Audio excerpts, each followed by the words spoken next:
Oh,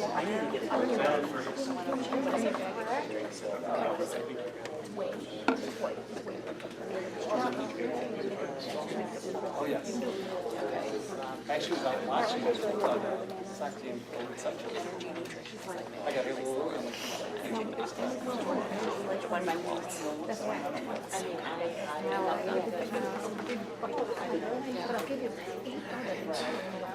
yeah. I like it. They're always. But if I don't have time to eat something, I'm very afraid, especially after. Yeah, it's a day. I only know that one you're talking about. And I like to put it in my mouth. And I don't. I just shake it. I don't need a mixer or anything. I used to juice.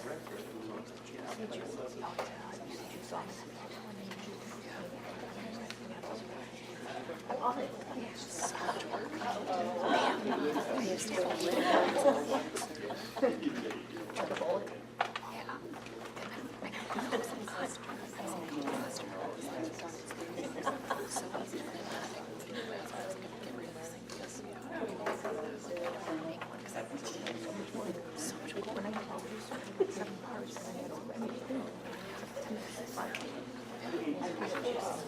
I like it.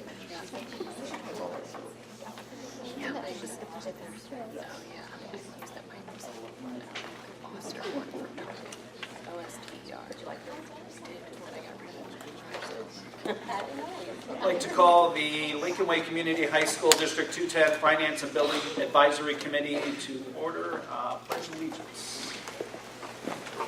Pledge allegiance to the flag of the United States of America and to the republic for which it stands, one nation, under God, indivisible, with liberty and justice for all. Monica, roll call.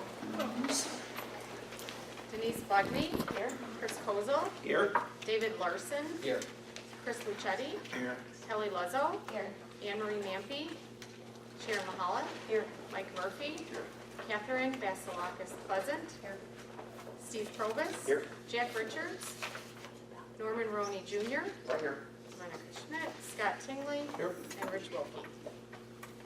Yeah, Rich is going to be right back. You minutes. There he is. And Rich Wilkie. Here. Thanks, Rich. You want to make some copies for us. Moving right on to item B, public comment. John Parrish. John, you with us?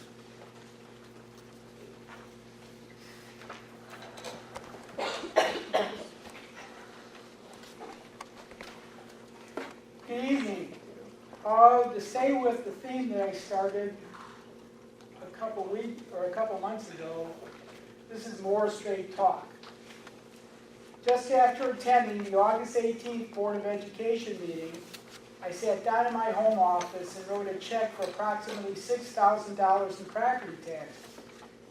One half of the approximate $12,000 I will have paid in property taxes this year. I cannot help reflecting on just what I am getting for my property tax investment. I went down, line item by line item, the laundry list of governing body tax charges which make up that bill. I came to the conclusion my tax bill was fair, with one exception, the Lincoln Way High School District 210. What did I think about to come to that conclusion? I thought we are in a $500 million hole, which will take us at least a decade of austerity to dig our way out of, and the current board has no sense of urgency to address this egregious problem.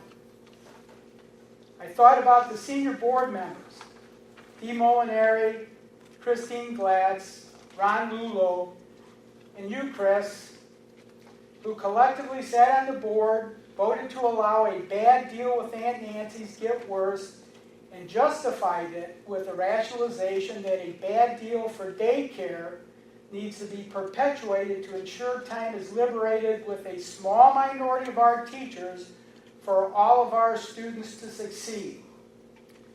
Joe Kostick, a new board member, described as much in his comment during discussion on the topic.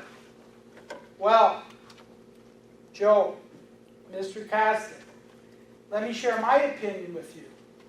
I was a teacher. I know dozens of teachers, many within this district. Our opinion is that student academic success is driven primarily by the collective aptitude of the students being taught and the motivation to achieve academically inherent in them and instilled by their families. I've watched that formula work in Lincoln White District since we moved here in 1985. The kids make the difference. The students. And the students will continue to make the difference in their superb academic achievement in this district, irrespective of the cost, quality, and location of daycare for a small minority of teachers, and whether or not it is provided for them at the schools which they work. Time magazine published a superb article this past week about extraordinary achievement in school and beyond. Not surprisingly, it was the cover article of the edition and was titled, "Ordinary Families, Extraordinary Kids." As the title suggested, the achievement of the extraordinary things these students accomplished in the classroom and their professional lives had very little to do with anything else but the parents and the students. Little mention of teachers and absolutely no mention of school administrators and school board members. You may want to keep that in mind as you attempt to do your jobs. Thank you.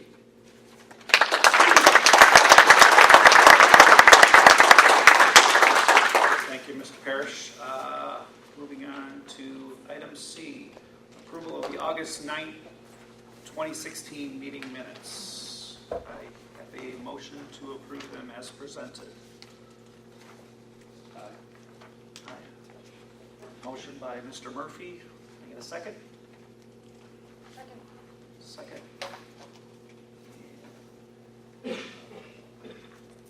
All in favor? Aye. Opposed? Motion carries. Item D, building, Director of Building and Grounds report. Mitch? Yes, at your places this evening you have the utilities and contractual maintenance report complete through July 2016. The bottom line reflects that we spent $95,955.75 less July 16 than July 15, decrease of 22.3%.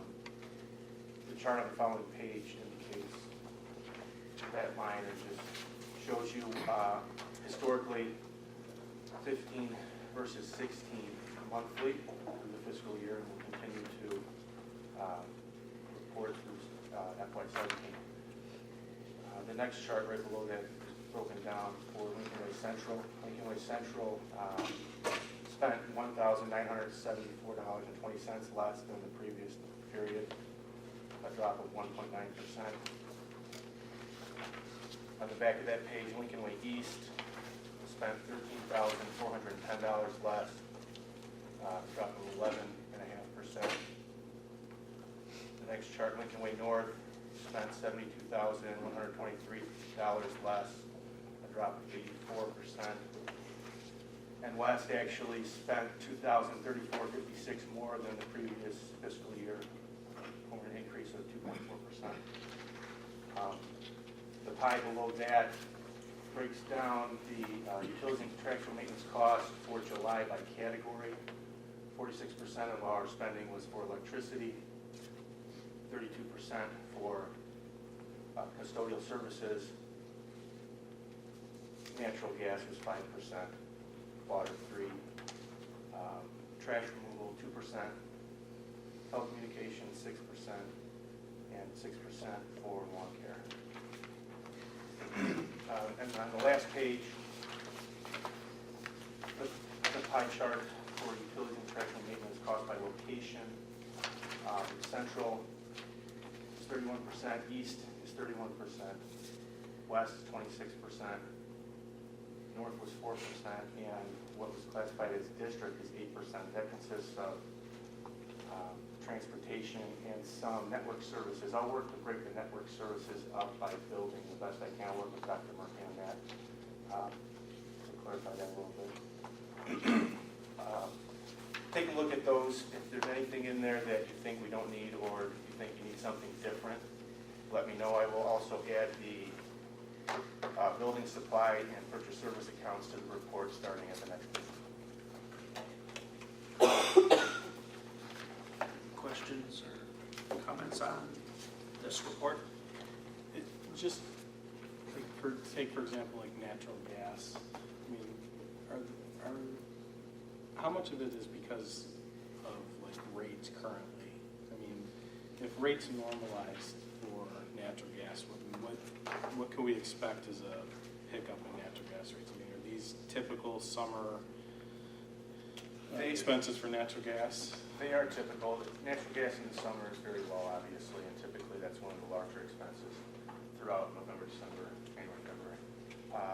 Right now, rates are low. We're also running our cogens, which we'll talk about in another meeting. So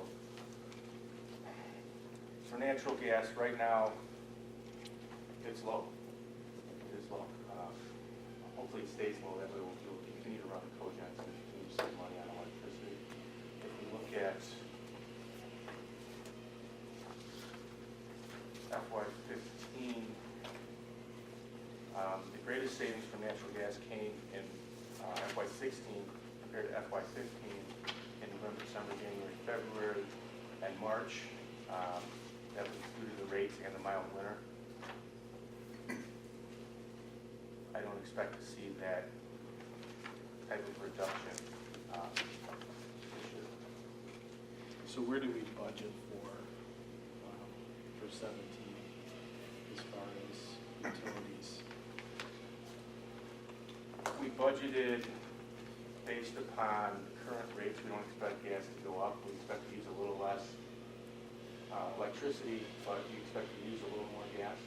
So we made an adjustment for that. And we'll have data from John next month. We hope to. I talked with Mike Perry from Midwest Energy today. He's looking at the data. He's going to, when he gets organized with the data, he's going to make an appointment to meet with us, take a look at the data, and give us his opinion on the success of the cogen. Rich, it may be helpful if you've got the time to maybe give us, for some of the other members of this committee, maybe a little bit of a narrative to go along with for the cogen, things like the cogen, what our cogen facilities are, what they, how they are equipped. We as board members obviously have, some of us with history or some of us performed and gone through that process, but maybe helpful to have a little bit of that, just so we know, like what's at east, what's at north, what's at central, and how we utilize those, because I know they're very different systems in the different schools. Sure. Any other comments? Can we expect, like, savings at North was 72,000? Would that be okay to say we could expect that every month? I don't think you can expect to see that in the winter months when the heating systems are turned on.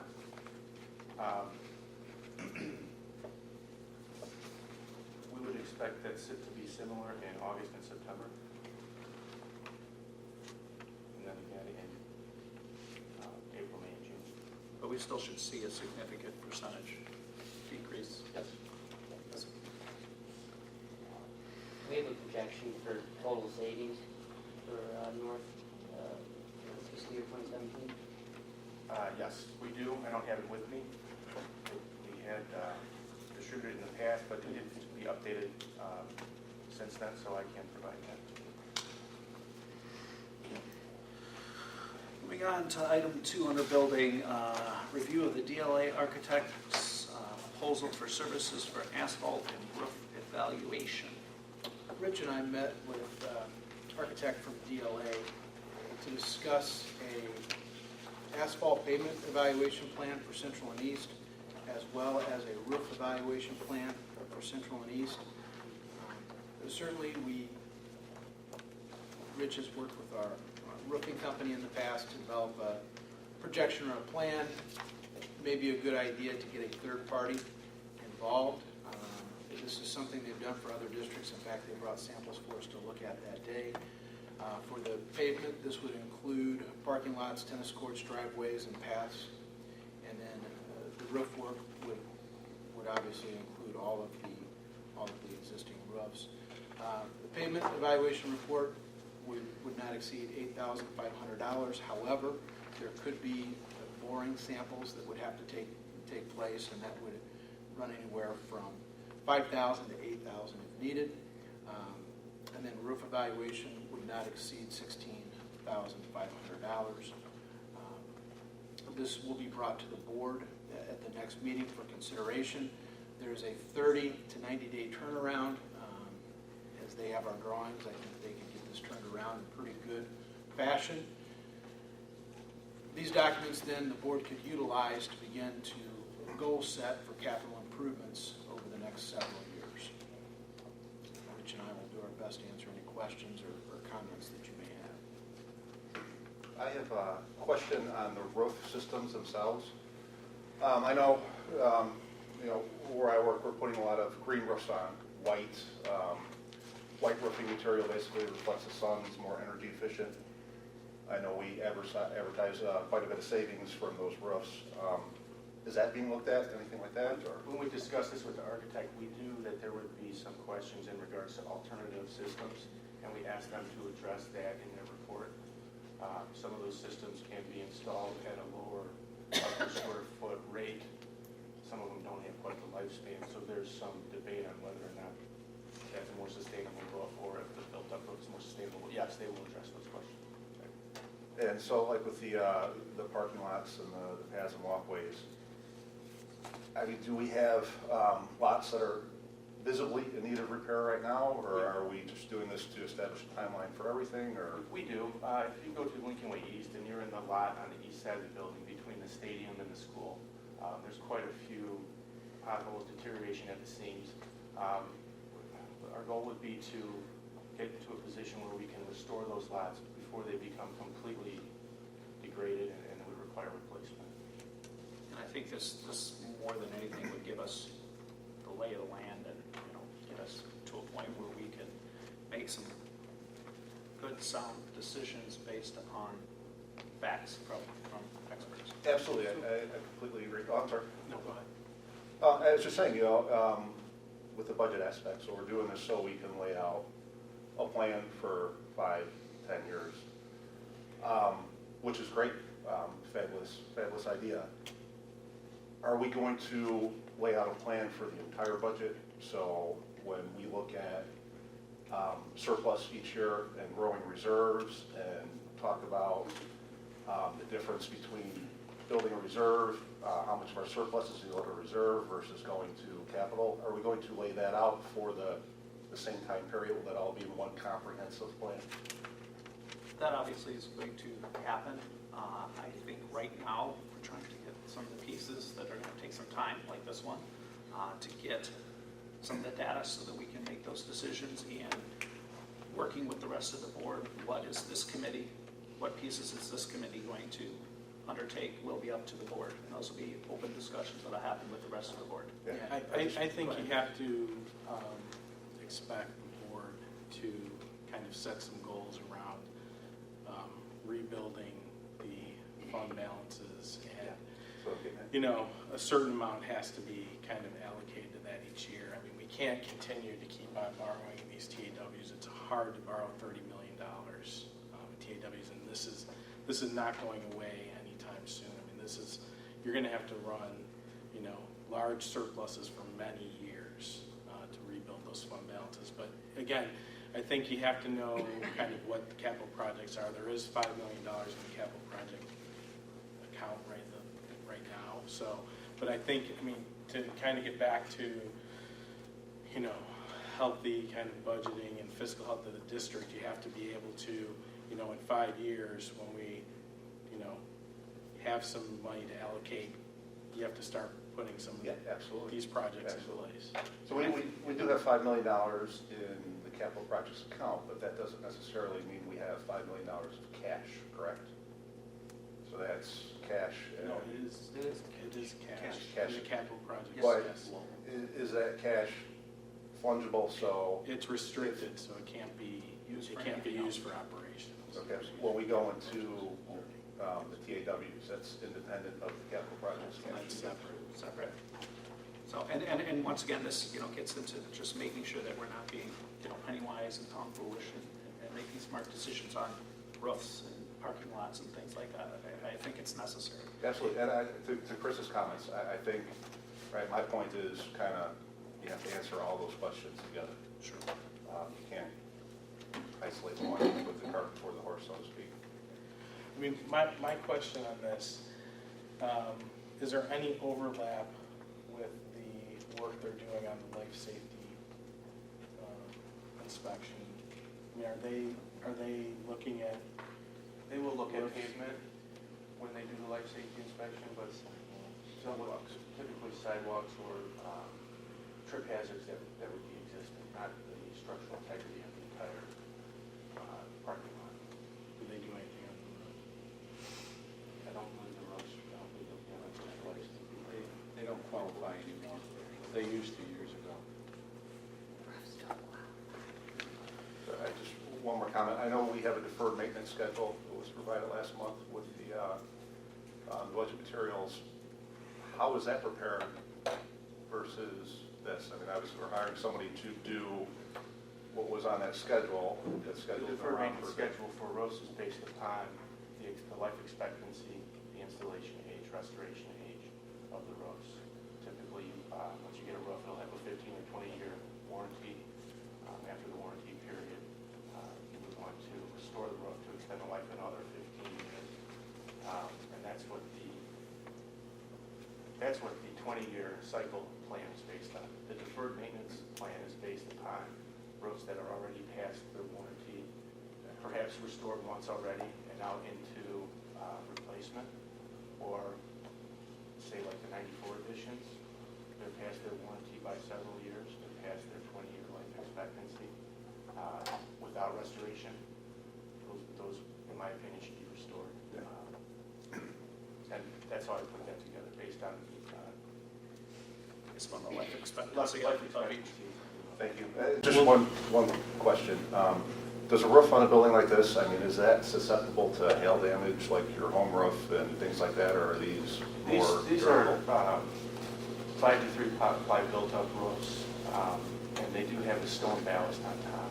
Basically, there's pea gravel on the entire top of the roof, which is light in color, so it does qualify for that reflective aspect that you're talking about, but typically we do not get hail damage.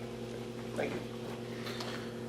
Will DLA prioritize like what sections are going to be They'll, looked at first? the examples that they provided, color-coded based upon what years they would recommend in terms of a time frame.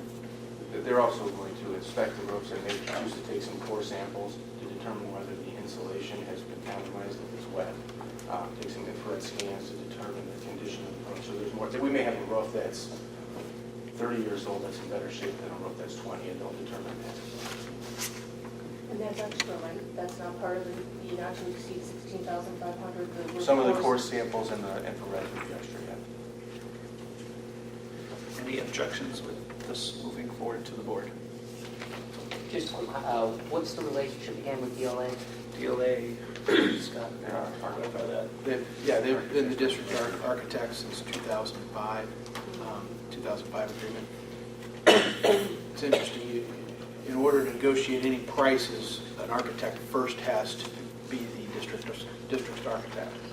So if we were to go to RFQ, request for qualifications, if the board would so choose to do that, they would choose an architectural firm, and then after that point, then begin to negotiate prices for services based upon that selection.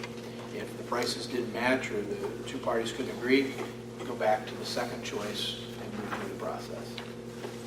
So we have a contract with these guys indefinitely, or is it a timed contract? How does that work? There's a DLA agreement dated November 10, 2005, and unless the district says to them, you guys are out, we're going to go to RFQ, they're still the district architect. They own the blueprints. I mean, they have the sketches. They've done all of our additions, I don't know, Rich, since we've been around. So And they did also got our life safety, and we just approved that life safety, and they were significantly cheaper than anybody else on the market.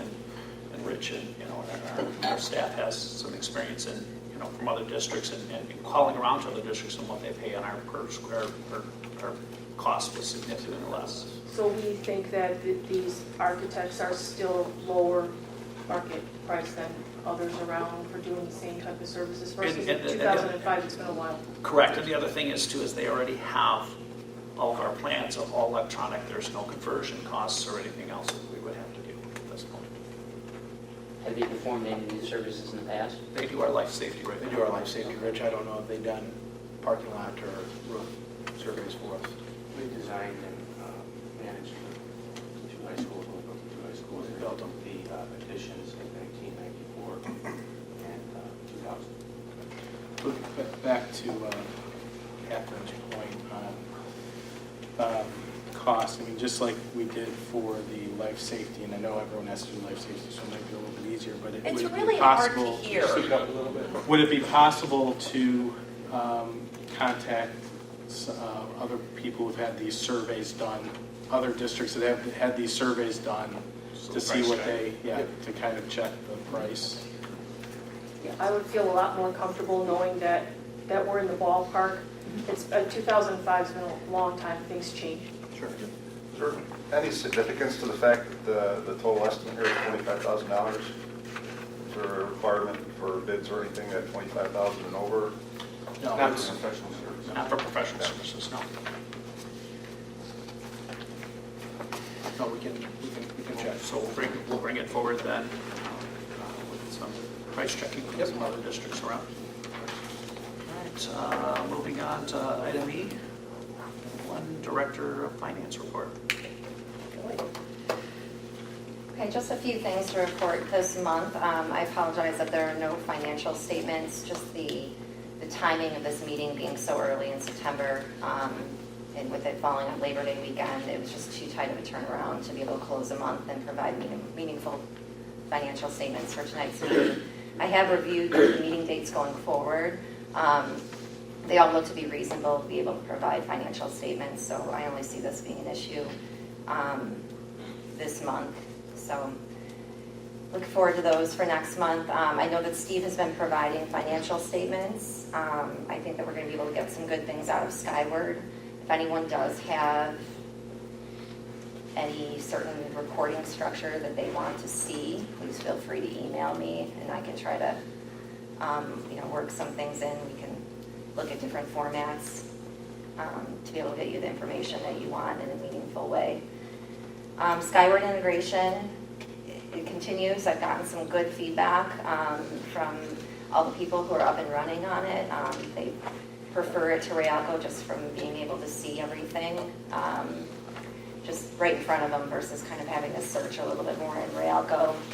We've run, let's see, five payrolls on Skyward now. And they've all, there's always a few glitches here and there with payroll, especially when you run the first payroll of the year for certified staff, which was just this one that was September 5th. But, we're working on getting anything corrected, but we think overall it went pretty well. As you know, the auditors were out the week of August 22nd. I would say that it went pretty well. They're substantially complete with their audit work. They'll be back for a few days next week is the plan, just to wrap up some final items, and then we'll move into the reporting stage of the audit, at which point they'll do exit interviews with us and provide their comment letter, and then work on getting us our report drafts, which we'll review, and our AFR completed. I'm also in the process of doing an analysis of all of our student activity accounts. That's going to be a pretty time-consuming process. I mean, I would think that over the course of the next couple of months, I'm really looking line by line, seeing what each of our accounts are, what they're used for, that they truly should be student activity accounts.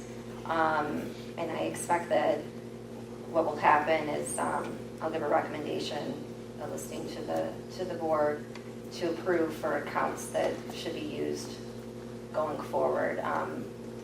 Hoping by October that I would have that done. I think that if I can start focusing my attention on that after the budget process is complete, I think that's a reasonable time frame. I'm also doing the same thing on the chart of accounts side, just making sure that, there's a certain structure in Illinois where you should be charging expenditures as far as functions and objects. So just seeing how that is here and making recommendations for changing accounts if need be. And then I also wanted to comment on the driver's ed refunds, the behind the wheel refunds, for the 2010-2011 school year. We've processed 1,550 applications in our office as of last Thursday. And the timeline is that we will have those checks sent out this Friday, which I think is what was advertised on the website September 9th. So it was a time-consuming project, and we tackled it, and we just thought it was important that all checks be sent out at the same time. And that's all I really have to report. Do we have anything in agency or fiduciary accounts anymore? Or do we have any active activity in those types of accounts? Well, our student activity fund is considered an agency. It's all considered an agency? Fund. Do we still pay the foundation director through the school? We do. Is that considered an agency or fiduciary fund? That's where we have it budgeted. We'll have to look at that. Please speak up. Yeah, we'll see where that's budgeted, but no, that in the past has not been out of an agency. It seems like that would fit in one to me. All right, upcoming attractions for this board, we're going to be talking next meeting. We're hoping to have the audit results back. I've talked with Scott, if it's agreeable to people on this committee, we may look at pushing this if we don't have the audit results back, maybe a week. And we'll talk to you guys all via email. But we would like to be able to get those audit reports and then looking again at capital. I know some of that discussion came up with the roofs and the DLA that came up today. But starting with those capital, looking at those things, a capital plan moving forward. And this committee working on that. And I'm sure there'll be more things as the board meets and goes through some of the things that have been discussed here as they come to fruition at a board level, or will be assigned back down here, but obviously those are a board decision. With that, I have a motion to adjourn. So moved. Second? Second by Denise. Thank you very much. Sorry, no gavel.